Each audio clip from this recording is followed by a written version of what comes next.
Students, कैसे हैं आप सब। आज हम chapter 2 diversity in the living world class 6 NCERT की बुक में ये है चैप्टर 2, उसके बारे में थॉरो स्टडी करते हैं। ओके, अब क्लास 6 में आकर आपकी साइंस 3 सेक्शंस में डिवाइड हो जाती है, फिजिक्स, केमिस्ट्री एंड बायो। क्या डिफरेंस है तीनों में? अब आप जानते हैं what are living things, what are non living things, everybody knows. तो बायो में हम it is the scientific study of living things के बारे में पढ़ते हैं। केमिस्ट्री में हम ये पढ़ते हैं कि मैटर कैसे बना है, उसका स्ट्रक्चर क्या है, उसका कंपोजिशन क्या है। जैसे सपोज आप वाटर का फॉर्मूला होता है H2O, इसका मतलब ये हाइड्रोजन और ऑक्सीजन दो गैस से मिलकर बना है। कितनी हाइड्रोजन है, कितनी ऑक्सीजन है, ये सब हम केमिस्ट्री में पढ़ते हैं। फिजिक्स में मैटर, उसमें नॉन लिविंग भी आ जाता है, लिविंग भी आ जाता है, दोनों में फिजिक्स और केमिस्ट्री में। तो मैटर की क्या प्रॉपर्टीज हैं, वो मैग्नेटिक है, इंडक्टिव है, ठीक है, ये सब हम पढ़ते हैं फिजिक्स में। लेकिन अभी हम बात करते हैं बायो की, क्योंकि ये चैप्टर आपका रिलेटेड है लिविंग वर्ल्ड से, मीन्स बायो से। ओके, अब मैं अगर आपसे कहूं कि tell me any 5 plants found in your reason.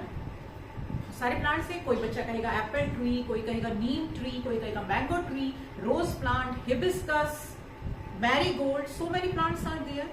ठीक है, इसी तरह animals, cow, goat, hen, many animals are there and they are adaptive for particular region. For example, mountains में आपको याक मिलेंगे, यहाँ याक नहीं दिखाई देते। डेजर्ट्स में कैमल्स होते हैं, camel is known as the sheep of the desert. Okay, यहाँ पर अगर मैं आपसे कहूँ आप पहचानिए कि which is cow and which is goat, आप पहचान लेंगे कैसे? क्योंकि उनकी अपनी एक पर्टिकुलर कैरेक्टरिस्टिक, एक ग्रुप है काउ का। उनकी कैरेक्टरिस्टिक है कि वो they give milk, they have 1 tail, they have 4 legs, उनका बॉडी प्रोपोर्शन कितना होता है, कितना वेट होता है। ठीक है, तो इस बेसिस पर हमें काउ पता है, गोट पता है। तो यही variety of different plants and animals, ये कहलाती है बायोडाइवर्सिटी। डाइवर्सिटी का मतलब क्या होता है? Variety. Diversity means variety, different number of things. Okay, और फाउंड इन पर्टिकुलर रीजन।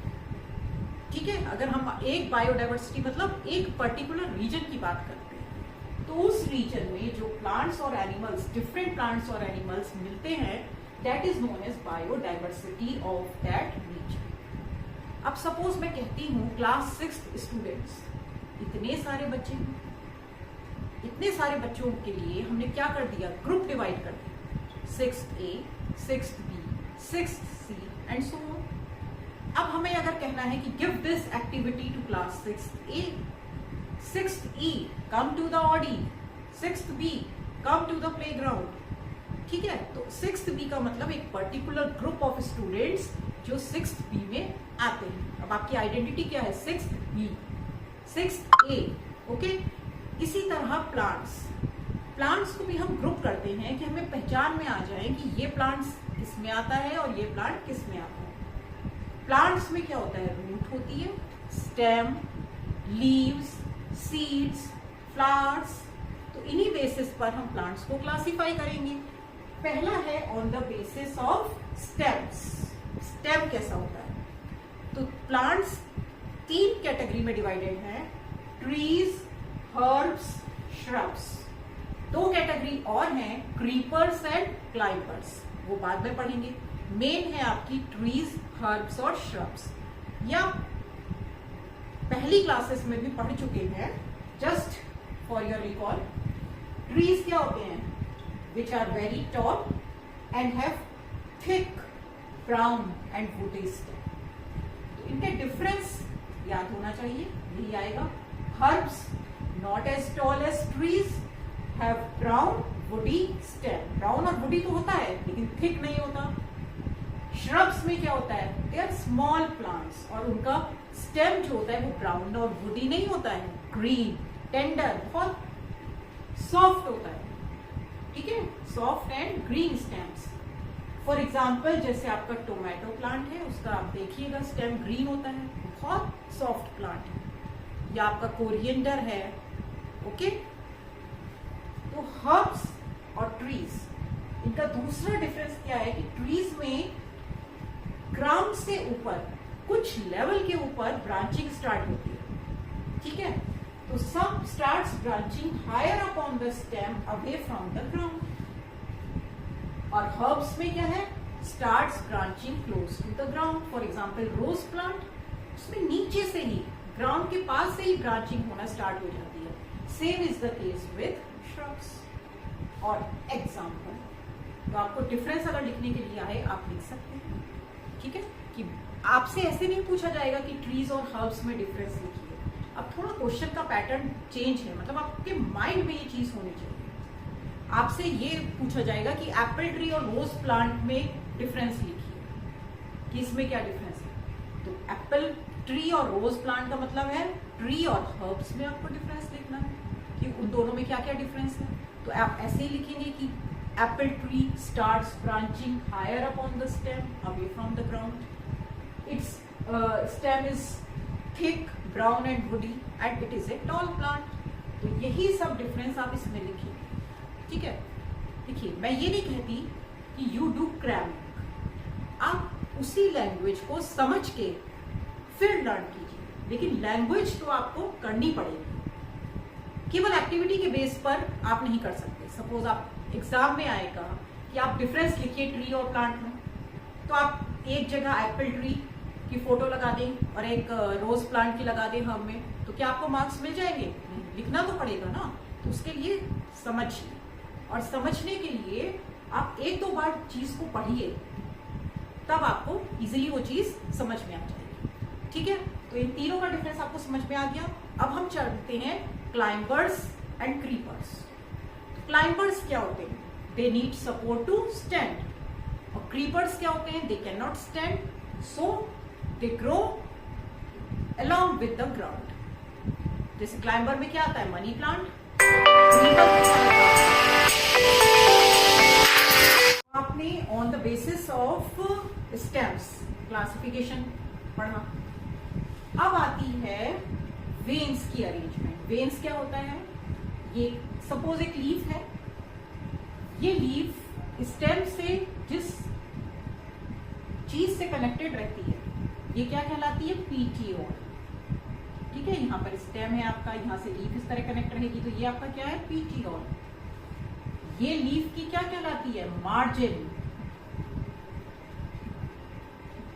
ये होती है tip, tip of the leaf. ये सरफेस लीफ का ये क्या कहलाता है? लैमिना। क्या कहलाता है? लैमिना। आपको स्ट्रक्चर पता होना चाहिए लीफ का। बीच में ये जो आपकी ये लाइन है ये कहलाती है मिड रिब। Mid rib. और इससे ये जो ब्रांचिंग होती है ये आपकी कहलाती है वेन्स। Got it? ये क्या कहलाती हैं आपकी? वेन्स। बीच में ये जो लाइन आ रही है ये क्या है? Mid rib. तो अब वेन्स की प्रॉपर्टीज के अकॉर्डिंग टू टाइप की आपकी अरेंजमेंट है।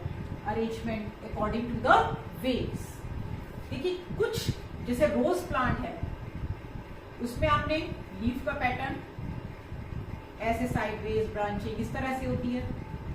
एक आप ग्रास की लीफ लीजिए, सपोज ग्रास लीफ, उसमें इस तरह से पैटर्न होता है वेन्स का। या आप लीजिए बनाना लीफ,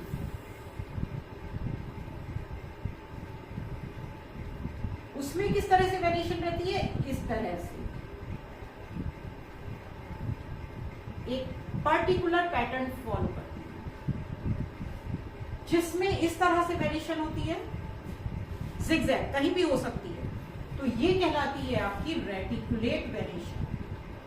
ये क्या कहलाती है? Reticulate variation. और जिसमें आपकी वेन्स पैरेलल जाती हैं, चाहे हॉरिजॉन्टली जाएं चाहे वर्टिकली जाएं, ये आपकी कहलाती है parallel variation. This is known as parallel variation. Okay, तो इन दोनों में डिफरेंस बहुत इंपॉर्टेंट है। आपको डिफरेंस करना है, what is the difference between reticulate venation and parallel venation. तो चलिए स्टार्ट करते हैं, दोनों में डिफरेंस देखते हैं एक बार। सेकंड है on the basis of pattern of veins. ठीक है, तो आपको रेटिकुलेट और पैरेलल में डिफरेंस लिखना है, सबके बीच में आपको डिफरेंस याद रखना है। रेटिकुलेट में क्या है, show net like pattern of veins on both sides of midrib, उसमें नेट लाइक पैटर्न होता है। पैरेलल में क्या है, leaves show the veins that run parallel to each other. Okay, example इसका है, कोई भी प्लांट लिख सकते हैं, hibiscus, rose plant, apple tree. इसमें क्या है example, grasses and banana plant, they come under parallel venation. समझ में आ गया यहां तक। अब है on the basis of their seeds. On the basis of seeds हम कैसे प्लांट्स को ग्रुप करें।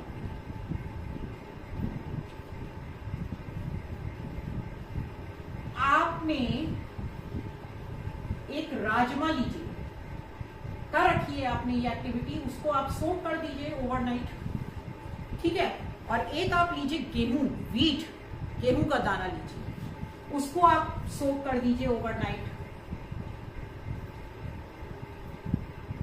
सुबह जब आप उसे करेंगे तो वो दो में ब्रेक हो जाएगा, जैसे काजू, बादाम, वो आपका दो पीस में डिवाइड हो जाता है। लेकिन चावल, राइस के दानों आप डिवाइड कीजिए तो वो नहीं होता, क्योंकि वो वन है उसमें। क्या वन है, ये कहलाते हैं कॉटिलिडेंस। क्या कहलाते हैं, कॉटिलिडेंस। यहां पर 2 कॉटिलिडेंस हैं और यहां पर क्या है, 1 कॉटिलिडेंस। तो on the basis of seeds plants are classified into 2 categories. एक है आपके डाइकोटिलिडेंस प्लांट, डाइकोटिलिडेंस, और एक है मोनोकोटिलिडेंस, मोनोकोटिलिडेंस। डाइकोटिलिडेंस कौन से होते हैं, plants that have seeds with 2 cotyledons, और monocotyledons plants that have seeds with 1 cotyledons are known as monocotyledons. तो इन प्लांट्स में 1 कॉटिलिडेन होता है और इन प्लांट्स में 2 कॉटिलिडेंस होते हैं। ठीक है, एक बार रिकैप जल्दी से रिवाइज करते हैं। स्टेम के बेसिस पर प्लांट्स होते हैं trees, herb, shrubs, climbers and creepers. On the basis of leaf venation, reticulate and parallel. Reticulate में क्या होता है, नेट लाइक पैटर्न, और पैरेलल में all the veins runs parallel. On the basis of seeds, 2 types of plants are there, dicotyledons and monocotyledons. Monocotyledons में 1 cotyledon होता है और dicotyledons में 2 cotyledons। क्या 2 cotyledons? Plants that have seeds with 2 cotyledons, जिनके seeds में 2 cotyledons वो dicotyledons हैं। Got it? अब एक लास्ट बचता है रूट सिस्टम। रूट सिस्टम के अकॉर्डिंग प्लांट, और इंपॉर्टेंट है आपका किस तरह से क्लासिफाइड है, हम किस तरह से क्लासिफाई करते हैं on the basis of roots. और ये सब चीजें इंटरकनेक्टेड हैं, वो मैं अभी आपको बताऊंगी कैसे। On the basis of roots of the plants. ठीक है, देखिए आपने किसी में तो देखा है रूट्स कैसे जाती हैं, ऐसे, फिर यहाँ ब्रांचिंग होती है, और किसी में आपने देखा है कि यहीं से सारी रूट्स एक साथ निकलती है। ठीक है, पंच में। तो ये रूट सिस्टम आपका कहलाता है टैप रूट सिस्टम, और ये कहलाता है आपका फाइब्रस रूट सिस्टम। इसमें डिफरेंस करना है, ठीक है। और ये जो भी हमने किया ना, ये सब इंटरकनेक्टेड है। जैसे कि जिस प्लांट में टैप रूट सिस्टम होगा उसकी लीफ में रेटिकुलेट वेनेशन होगा और उसके सीड्स डाइकोटिलेडन्स होंगे। ये बहुत इंपॉर्टेंट बात है, इसे ध्यान में रखिए। जिस रूट में फाइब्रस रूट सिस्टम होगा उसकी लीफ में कैसे वेनेशन होगी, पैरेलल, और उसके सीड्स कैसे होंगे, मोनोकॉटिलिडन। देखिए आप एक चीज ध्यान रखिए, दूसरी आप सिमिलरली लिखते हैं। तो ये याद करने का एक टिप है, उसका फर्स्ट लेटर याद रखिए आप, जैसे tap root system, reticulate venation और डाइकोटिलिडन्स। वो प्लांट्स कैसे होंगे, डाइकोटिलिडन्स होंगे। इसको किसी भी रूप में याद कर सकते हैं, जैसे RTD, DTR, TRD, जो भी आप मतलब जैसे भी आपको इजी लगे उस तरह से इसे याद कर लीजिए। एक याद रखिए, दूसरा अपने आप। और एग्जाम में ना बहुत सारे क्वेश्चंस इस तरह से पूछे जाते हैं कि आपके पास टैप रूट सिस्टम है, एक प्लांट में टैप रूट सिस्टम है, तो उसमें वेनेशन कौन सी, उसकी दो कैरेक्टरिस्टिक और लिखिए उस प्लांट की। तो उसमें दो कैरेक्टरिस्टिक क्या होंगी कि उस प्लांट में जो लीफ वेनेशन है वो क्या है, रेटिकुलेट है, और सीड जो प्लांट है वो कैसा है, डाइकोटिलिडन्स। मतलब that plant has seeds with 2 cotyledons. उस प्लांट्स में जो सीड्स हैं उसमें कितने कॉटिलिडन्स हैं, कोई सा भी एक दे देंगे। कि सपोज आपको दे दिया चिकपी, चिकपी होता है चना, चिकपी चना। अब चना आपको ध्यान मतलब पता होना चाहिए कि चना क्या है, डाइकोटिलिडन प्लांट है, तो उसकी 3 कैरेक्टरिस्टिक लिखिए। तो आप लिख देंगे कि chickpea, the seeds, the plant is dicotyledon, that is it has seeds with 2 cotyledons. Chickpea has reticulate venation and the root system is tap root system. Okay? अब आपसे कह दिया जाए कि वीट लीजिए, wheat, write the characteristics, 3 main characteristics of this wheat plant. तो क्या लिखेंगे, it has fibrous root system, it has parallel venation and it is monocotyledonous plant. Okay? तो इस तरह से आपको याद होना चाहिए। एक याद कर लीजिए, दूसरा आपको अपने आप याद हो जाए। तो अब मेन चीज है टैप रूट सिस्टम और फाइब्रस रूट सिस्टम में डिफरेंस, वो और देख लेते हैं आप। हमारा diversity in the living world, इसमें अब लास्ट टॉपिक रह गया है आपका tap root and fibrous root system. Difference between tap root system and fibrous root system. Tap root system आपको पता है क्या होता है, इसमें एक मेन रूट होती है आपकी और साइड रूट्स ब्रांच होती है। फाइब्रस रूट्स में बेस ऑफ द स्टेम से ही कई सारी रूट्स आपकी निकलती हैं, and in this there is no main root. Okay, तो फर्स्ट डिफरेंस है आपका roots of plants which contain one main root and small side roots arising from it, and the main root is called the tap root. Okay, fibrous root में है roots of plants appear as a bunch of similar sized thin roots arising from the base of the stem. Stem के नीचे से निकलती हैं ये, और ये सेम साइज की होती है, इसमें कोई एक बड़ी रूट नहीं होती है, साइड रूट्स नहीं होती है। सेकेंड डिफरेंस, अब ये बताया था आपको मैंने कि टैप रूट सिस्टम में कौन सा वेनेशन होता है, TRD। इससे आपको ध्यान रखना है, TRD। तो डिफरेंस में आप टैप रूट सिस्टम में ये दोनों पॉइंट्स भी इंक्लूड कर सकते हैं कि plants having tap root system show reticulate venation and plants having fibrous root system show parallel venation. Plants are dicots, plants are monocots, ये तीनों एक साथ चलेंगे आपके। और लास्ट में एग्जांपल दे दीजिए, मस्टर्ड प्लांट, सदाबहार प्लांट, चिकपी दैट इज चना, और फाइब्रस रूट का एग्जाम्पल है lemon grass and wheat. Okay, तो प्लांट्स का यहीं पर फिनिश होता है टॉपिक। अब आगे हम पढ़ेंगे नेक्स्ट लेक्चर में how to group animals, different animals. इसमें एक चीज और है आपकी, there is a name, Janaki Ammal. Plants को स्टडी करने में, प्लांट्स कि कल्चर को प्रिजर्व करने में एक लेडी ने कीन रोल प्ले किया है। द नेम इज जानकी अमल। जानकी अमल ये कौन थी, इंडियन बोटैनिस्ट। बोटैनिस्ट मतलब who study plant, researches about plants. तो इन्होंने प्लांट बायोडायवर्सिटी सेव करने में कीन रोल प्ले किया था। और एक प्रोजेक्ट था save silent valley project, save silent valley project. उस प्रोजेक्ट की ये हेड थी। उसमें क्या था कि एक फॉरेस्ट है आपका पलक्कड़ डिस्ट्रिक्ट ऑफ केरला में, Palakkad district of Kerala.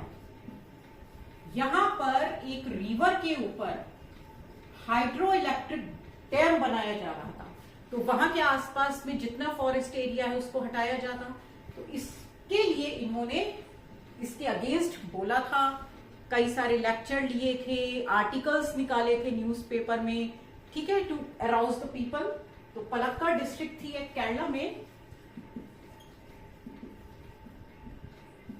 Of Kerala. Okay, तो here the lecture ends. So students study hard. और अभी तक आपने मेरा चैनल सब्सक्राइब नहीं किया है, then please do subscribe my channel. Take care, bye.